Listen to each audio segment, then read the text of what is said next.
errou, quem acertou? Quem é que tem razão? Vamos ver como é que foi com o Esquece Campeão. Ivo Marques. Meus amigos, um empate em que o Botafogo poderia ter vencido. Eu digo poderia porque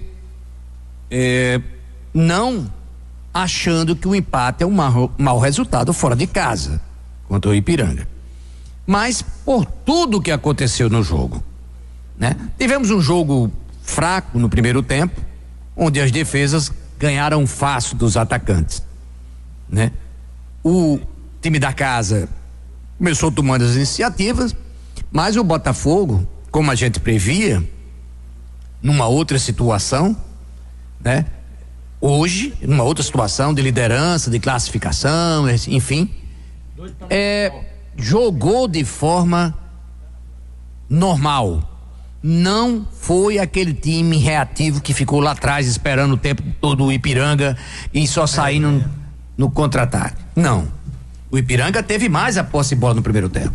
Atacou mais, mas o Botafogo correspondeu também dando o troco da mesma moeda e perdendo, inclusive, mais gols do que o Ipiranga. Se o Jô tivesse um dia melhor, e hoje realmente jogador tem isso, né? Vinha sendo o melhor jogador do Botafogo, jogando um bolão, mas hoje tudo que ele fez deu errado. Inclusive perdeu gols, um deles cara a cara com o goleiro saiu, ele chutou em cima do goleiro. Enfim. Então, gente, terminou o primeiro tempo, eu dizendo que o jogo tinha sido um jogo sem emoção e que torcia muito para que o técnico do Botafogo colocasse em campo o Edmundo e colocasse em campo o Pipico, esses dois jogadores, porque eu via que com a entrada desses dois jogadores o Botafogo ia se tornar mais ofensivo e poderia então tentar a vitória contra o Ipiranga. Mas o Botafogo não fez nenhuma substituição. Joãozinho estava mal, Jô também muito mal, né? E aí o técnico resolveu esperar um pouquinho, dar mais um pouco de crédito a esses jogadores e esperou para ver o que ia acontecer no segundo tempo. E o que aconteceu foi que o time do Ipiranga veio com mais vontade, né? Começou a pressionar o Botafogo, que estava meio que começou o segundo tempo meio que acanhado. Com menos de um minuto de jogo já teve um perigo incrível, né? Para a meta do Botafogo. Quase o Ipiranga fez 1-0. E aí continuou atacando muito mais que o Botafogo. E aí o gol era só uma questão de minutos e acabou acontecendo, né? Acabou acontecendo 1-0 num lance que mostra bem que a zaga do Botafogo não merece confiança, né? A bola é lançada para a área, chutam, o Dalton defende, nenhum zagueiro consegue pegar a bola volta de novo para o time adversário, o atacante chuta, Dalton defende outra vez, só que tinha um atacante dentro da grande área e só faz encostar, porque nenhum outro, mesmo com o Dalton defendendo, nenhum zagueiro foi na bola, e aí o atacante sozinho vai lá e manda na rede, o Zé Vitor, né? O Zé Vitor vai e faz 1-0. E aí, vendo a possibilidade da derrota, então o nosso Pisa começa a fazer as substituições. E entra o Gabriel Lima, jogou muito mais bola do que o Jô. Entra o Pipico, que jogou muito mais bola do que o Joãozinho, né? E aí o Botafogo começa a crescer na partida, aos poucos, né? O Ipiranga foi diminuindo o seu ímpeto e o Botafogo atacando, né? E aí o Gabriel Lima, que entrou muito bem no meio, né? Não sabia que ele jogava pelo meio tão bem, jogou no lugar do nosso Jô, começa a criar situações de perigo para a zaga do Ipiranga, até que numa delas derrubam ele na entrada da área, ele ia fazer o gol.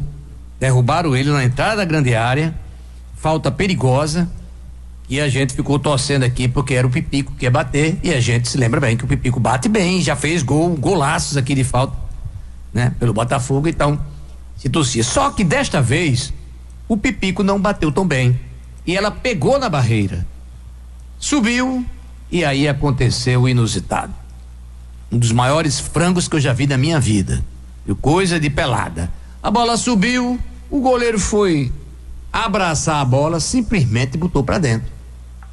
Botou pra dentro. Foi porque pegar a bola lá em cima e tocou na bola e deixou a bola entrar. Gol do goleiro, vale salientar, né? Não foi gol dele, foi gol do goleiro. E botou pra dentro a bola. Inclusive, alguns sites já estão dando, não sei na súmula, mas já estão dando como gol do goleiro, porque realmente a bola pega na barreira, sobe e ele bota pra dentro. A verdade foi essa. O Botafogo não tinha nada a ver com isso, muito menos o Pipico. 1-1 no jogo. E o Botafogo continuou da mesma forma, pressionando, tal. E sempre o Gabriel Lima levando vantagem sobre a zaga. Aliás, a zaga do Ipiranga é um terror, né? Desde o primeiro tempo que a gente dizia, se o Botafogo forçar um pouquinho esse jogo, o Botafogo sai daí com a vitória. Porque eu não esperava, porque a tradição dos times gaúchos é de ter uma defesa sempre sólida. Time gaúcho a gente já sabe que é marcação pesada na defesa e no meio campo. O Ipiranga não tinha isso. O Botafogo, quando se armava de atacar, era um Deus nos acuda.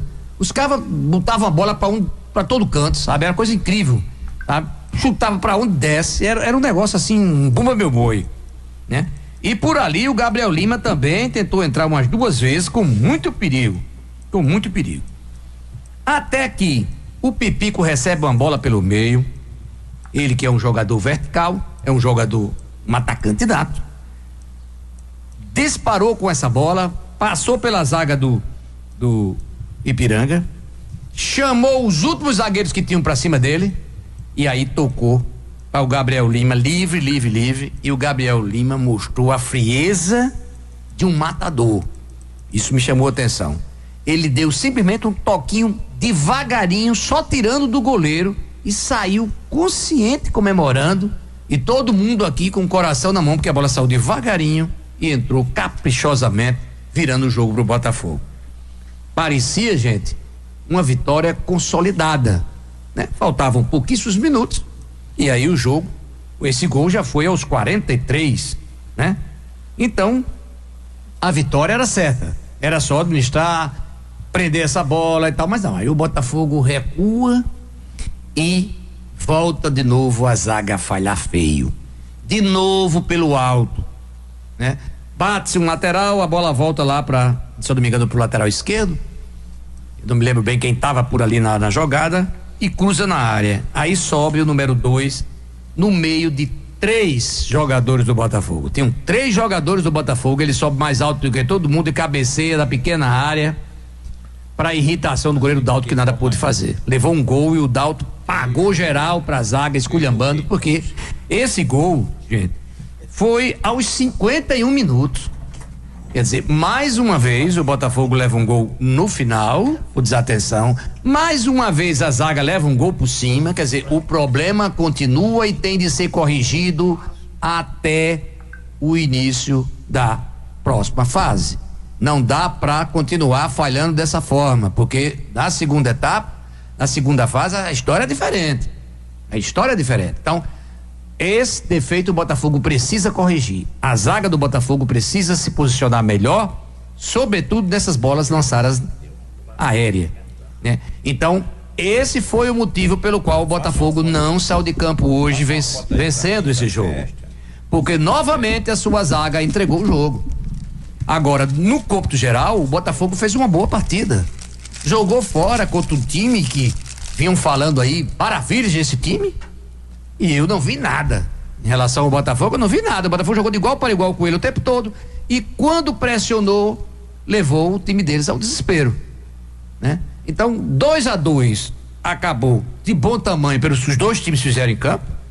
Tudo bem, acabou, porque o Botafogo também, até por não acreditar mesmo muito nele, não atacou muito, porque se o Botafogo tivesse atacado mais, tinha saído de campo com uma vitória. Mas o Botafogo ficou ali meio que para ver se o bicho era realmente feio, né? E aí, enquanto via que esse bicho era muito feio, o Ipiranga conseguiu fazer alguns ataques perigosos, mas o Botafogo respondeu à altura. Então, o placar de 2-2 foi justo pelo que os dois times apresentaram em campo, né?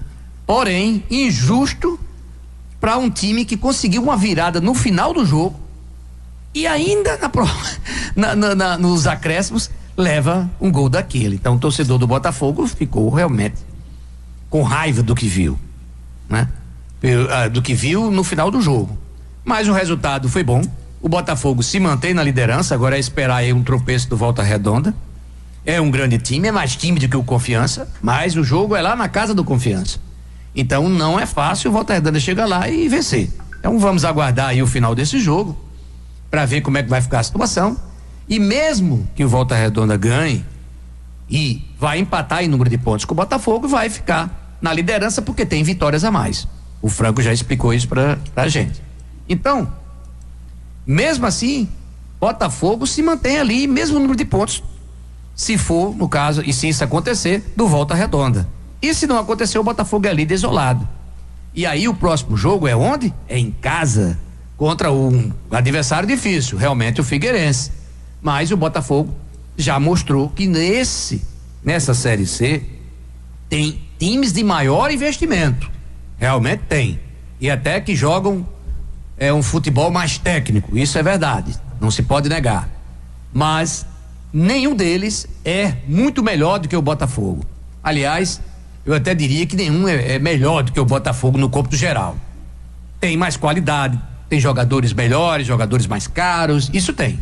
Mas o Botafogo já mostrou que não tá pra brincadeira e enfrentou todos eles e surpreendeu alguns deles, como o Atlético, que é considerado um time de altíssimo nível, né? Perdeu pro São Bernardo, mas lá na casa do São Bernardo, mas porque jogou de forma covarde, não jogou como hoje. E se tivesse jogado desse jeito contra o São Bernardo, talvez tivesse conseguido alguma coisa por lá. Mas o Botafogo passou uns 3 ou 4 jogos jogando só lá atrás, até contra o CSA o Botafogo teve medo e jogou lá atrás e foi um jogo horrível, né? Que o Botafogo conseguiu empatar no final. Mas hoje não. Hoje o Botafogo jogou pra frente, jogou como jogava no início da competição, que tanto fazia jogar dentro ou fora, jogava sempre pra vencer. Então, eu acredito em uma vitória do Botafogo diante do Figueirense. Muito possível isso, e se isso acontecer, o Botafogo vai se manter aí na liderança. O importante agora, já está classificado, é se manter pelo menos entre os 4 primeiros, para entrar na próxima fase com a vantagem de efetuar o último jogo em casa. Isso, numa situação em que precisa de uma vitória, de uma coisa assim, é fundamental. Jogar em casa é muito mais fácil que jogar na casa do adversário, né? Agora é esperar que a torcida, como aconteceu no último jogo, volte ao Estádio Almedão, compareça em grande número, empurre o time para cima do Figueirense para mais uma vitória. Então, minha gente, eu vou me despedindo por aqui, dizendo que o Botafogo ganhou um pontinho importante fora de casa, né? Não perdeu, né? Isso tudo é bom, mas poderia ter vencido se não tivesse bobeado no final do jogo. Então fica aí a lição de novo, né? Outra vez, o Botafogo tem que botar na cabeça seu time de que o jogo só termina quando o juiz apita. Então, toda vez o Botafogo tá levando um gol no final. E toda vez que a bola é lançada na área do Botafogo por cima, é um Deus nos acuda, e o Botafogo tem tomado muitos gols dessa forma. Então, isso tem que ser corrigido, né? E no mais, colocando esses jogadores que chegaram de última hora aos poucos, para dar o rendimento necessário para criar o ritmo de jogo, para que a equipe cresça exatamente na reta final da competição, que é o que vale. Não adianta ser primeiro lugar nessa fase agora e depois fazer como fez o ano passado. Então, tem que todo mundo estar no mesmo ritmo, todo mundo bem, principalmente esses que chegaram, né? Para que o Botafogo possa continuar um time vencedor na segunda fase. No mais, um grande abraço a todos, uma boa noite, um bom resto de domingo para todos, e eu passo a bola para o nosso campeão de audiência, o Blá Blá, o Jorge Silva, para encerrar mais essa jornada esportiva da Tabajara, líder da audiência.